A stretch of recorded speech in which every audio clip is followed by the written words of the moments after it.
Teknologi Automotif SPPL 4002. Sistem penghidup. Dalam sistem penghidup ini akan diterangkan berkenaan dengan tujuan sistem penghidup, fungsi sistem penghidup, jenis sistem penghidup, komponen bagi sistem penghidup, bahagian motor penghidup dan juga operasi kendalian bagi sistem penghidup.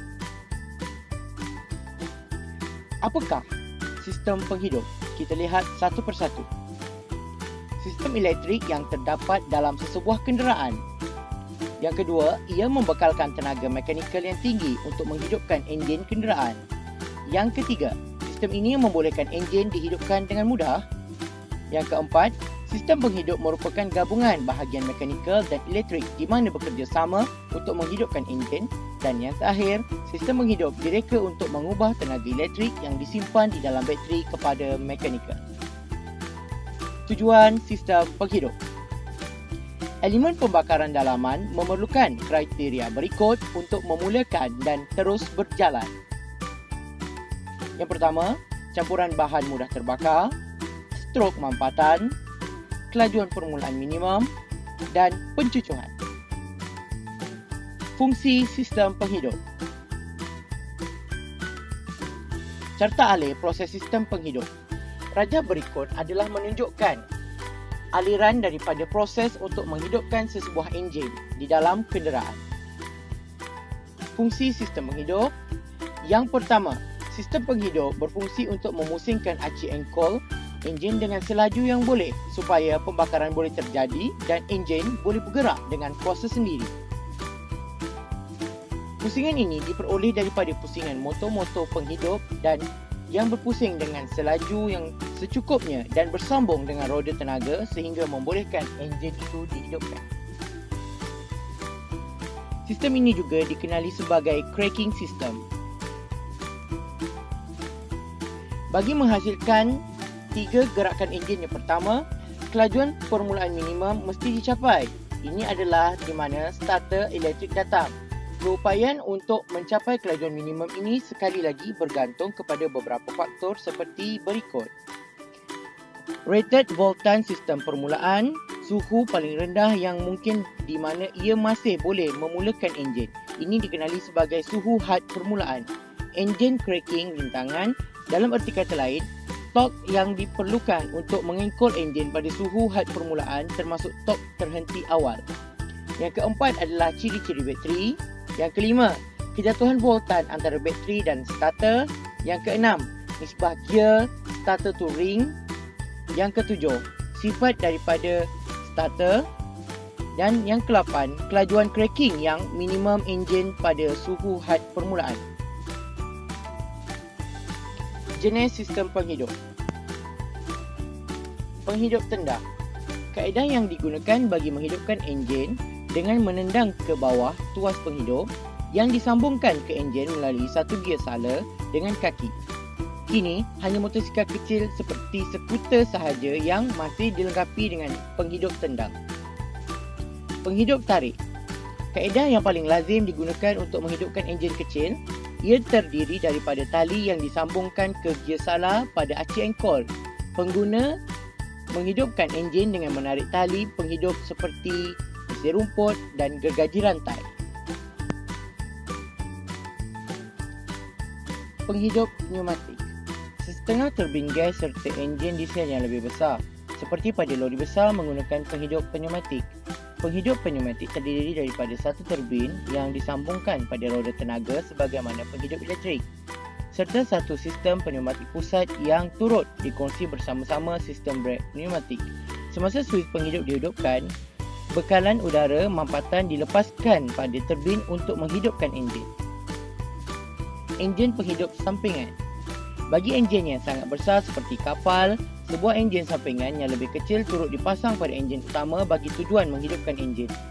Penggunaan kaedah ini mampu memanjangkan hayat enjin di samping menjadikan enjin utama lebih mudah dihidupkan. Penghidup statik. Ia tidak memerlukan sebarang motor elektrik tetapi menggunakan alat-alat pengesan bagi menentukan kedudukan sebenar seperti ombak. Kemudian dia mengatur pemasangan, sistem suntikan bahan api serta sistem penyalaan untuk memutarkan enjin. Komponen sistem penghidup. Bateri, satu komponen yang menghasilkan tenaga elektrik yang tinggi hasil daripada tindak balas kimia, motor menghidupkan dan komponen elektrik yang lain. Suis penyalaan. Suis yang digunakan menyambung litar di antara bateri dengan litar penghidup supaya menjadi lengkap. Ia akan mengagihkan arus elektrik kepada komponen elektrik yang memerlukan. Mempunyai 5 posisi iaitu lock, off, run, start dan aksesori. Kabel dan wayar. Menyambungkan setiap komponen elektrik dengan punca elektrik iaitu bateri starter driver dan roda tenaga membolehkan motor penghidup bersambung dengan roda tenaga seterusnya menghidupkan enjin. Solenoid atau relay. Sebuah komponen elektromagnet yang mempunyai 2 kegunaan utama. Pertama, komponen yang melengkapi litar menyambungkan arus yang tinggi antara bateri dengan motor penghidup kedua. Ia menggerakkan dan menyambungkan gigi gear motor penghidup supaya bercantum dengan roda tenaga supaya enjin boleh berpusing. Raja berikut adalah menunjukkan komponen-komponen bagi sistem penghidup dengan lebih jelas.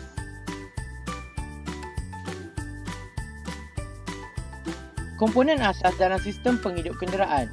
Garisan tebal menunjukkan litar penghidup, manakala garisan putus-putus menunjukkan litar kawalan motor penghidup.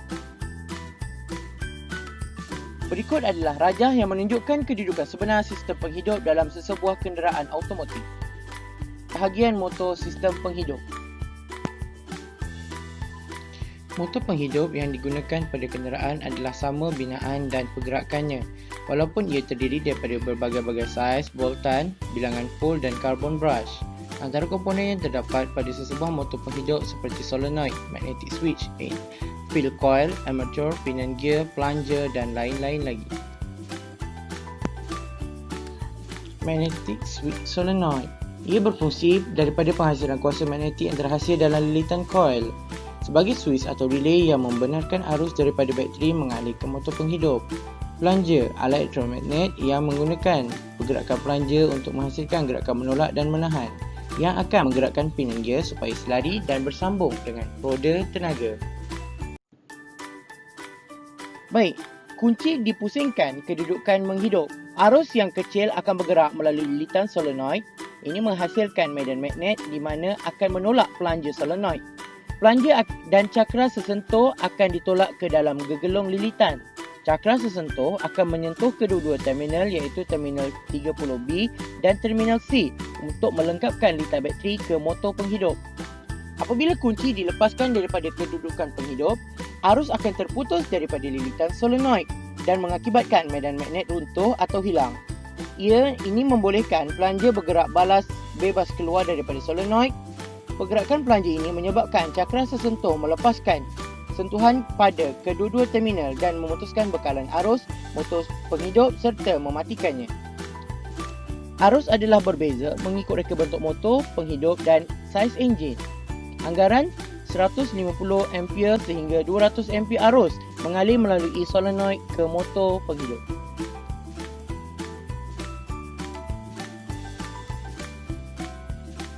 Berikut adalah bahagian motor penghidup iaitu field coil untuk menghasilkan medan magnet, pole core untuk memegang field core dan memperkuatkan lagi medan magnet. Yang ketiga adalah yoke untuk memegang pole core. Diperbuat daripada copper strip tebal dan rata bagi meratakan arus elektrik yang diperlukan untuk motor penghidup. Field coil.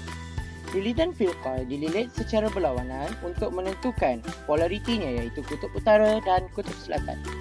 Field coil disambung secara siri dengan armature winding dan ini membenarkan aliran arus elektrik melalui kedua-duanya. Kebanyakan motor penghidup menggunakan 4 field coil. Dalam motor arus terus, terdapat 3 kaedah yang digunakan untuk menyambung field coil dengan armature iaitu secara siri, secara selari dan gabungan secara siri selari. Arus mengalir melalui lilitan field akan menghasilkan satu medan magnet yang kuat. Pull shoe dan perumah motor penghidup yang diperbuat daripada besi akan menguatkan dan mengukuhkan lagi medan magnet yang terhasil. Magnet ini akan melintasi satu pole shoe pada satu pole shoe yang lain. Berikut adalah paparan yang berkaitan dengan pole shoe dan juga field winding. Daripada armature, limiti kita dapat lihat ada beberapa komponen iaitu laminated iron core, shaft, commutator dan armature winding. Armature berpusing di antara pole shoe dengan bantuan bearing dipasang pada tiap-tiap penghujung motor penghidup. Iron core di armature melengkapkan penyambungan magnet antara pole shoe yang mana arus akan mengalir daripada pole shoe ke iron core. Ini besi teras. Commutator dibina pada armature, shaft diperbuat daripada copper, diasingkan antara satu sama lain dengan ditebat oleh mika. Carbon brushes ataupun berus karbon. Carbon brushes merupakan pengalih arus elektrik daripada bateri ke commutator. Biasanya terdapat 4 atau 2 brush ditempatkan pada motor penghidup. Positif dan negatif pada brush positif dipasang pada wire copper dan dipasang dengan armature coil melalui commutator. Pada brush negatif dipasangkan ke pemegang yang berhubung dengan masa badan kenderaan. Yoke, starter housing. Perumahan atau yoke adalah penutup utama motor. Ia memegang motor itu sendiri bersama-sama solenoid. Yoke juga memegang semua terminal. Operasi motor sistem penghidup. Kunci penghidup pada kedudukan start. Apabila kunci penghidup dipusingkan pada kedudukan start, terminal 50 akan menyalurkan arus elektrik daripada bateri ke hold-in coil dan pull-in coil pada solenoid. Daripada pull-in coil, arus elektrik akan terus ke field coil dan armature coil atau terminal C. Pada masa ini, kejatuhan voltan akan merentasi pull-in coil untuk memastikan jumlah arus elektrik yang mengalir melalui komponen motor adalah kecil, menyebabkan motor berpusing pada kelajuan yang rendah. Pada masa yang sama, medan magnet yang terhasil daripada hold-in coil dan pull-in coil akan menarik pelanja ke belakang melawan spring balikkan. Pergerakan ini akan menyebabkan pinion gear bergerak ke hadapan hasil tolakan driver lever dan berada selari dengan roda tenaga. Motor penghidup pada kelajuan yang rendah membolehkan pinion gear dan gigi roda tenaga bersambung dengan perlahan. Alur skru menolong pinion dan ring gear bercantum dengan baik.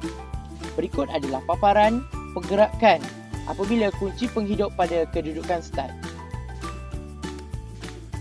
Percantuman pinion gear dan ring gear.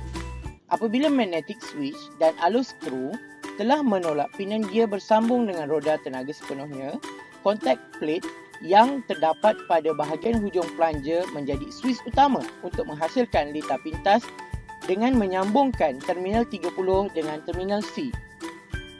Hasil daripada penyambungan ini akan menyebabkan arus elektrik yang tinggi akan mengalir ke motor penghidup dan menyebabkan motor berpusing pada kelajuan dan daya kilas yang tinggi.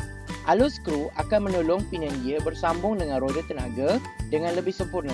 Pada masa yang sama, paras voltan pada hujung kedua-dua pull-in coil akan menjadi seimbang menyebabkan tiada arus elektrik mengalir melalui gegelung ini. Pelanja akan tertarik dan berada dalam keadaan statik hasil daripada kuasa medan magnet yang dihasilkan oleh hold-in coil. Berikut adalah paparan apabila percantuman pinion gear dan ring gear. Kunci penghidup pada kedudukan on. Apabila switch penghidup dipusingkan semula pada kedudukan on, daripada kedudukan start, voltan yang dialirkan pada terminal 50 akan terputus. Switch utama akan tertutup walau bagaimanapun masih terdapat arus yang mengalir pada terminal C ke hold-in coil melalui pull-in coil. Sedangkan arus mengalir melalui hold-in coil arah yang sama seperti mana kunci penghidup berada pada kedudukan start. Ia menghasilkan medan magnet di mana akan menolak pelanja dalam pull-in coil. Arus bertentangan arah dan menghasilkan medan magnet di mana akan cuba menarik pelanja dalam keadaan asal. Medan magnet dihasilkan oleh dua coil ini akan hilang, maka pelanja akan ditolak semula pada kedudukan asal oleh return spring ataupun spring balikkan. Walau bagaimanapun, arus yang tinggi akan dialirkan pada motor akan dihentikan dan pelanja akan kembali pada kedudukan asal, membolehkan pinion gear tercabut daripada roda tenaga. Berikut adalah paparan apabila kunci penghidup pada kedudukan. Sekian itu sahaja. Persembahan ini dan penerangan ini disediakan oleh Muhammad Ahlami Ihsan dan Nazihah binti Roslan. Sekian, terima kasih. Assalamualaikum warahmatullahi wabarakatuh.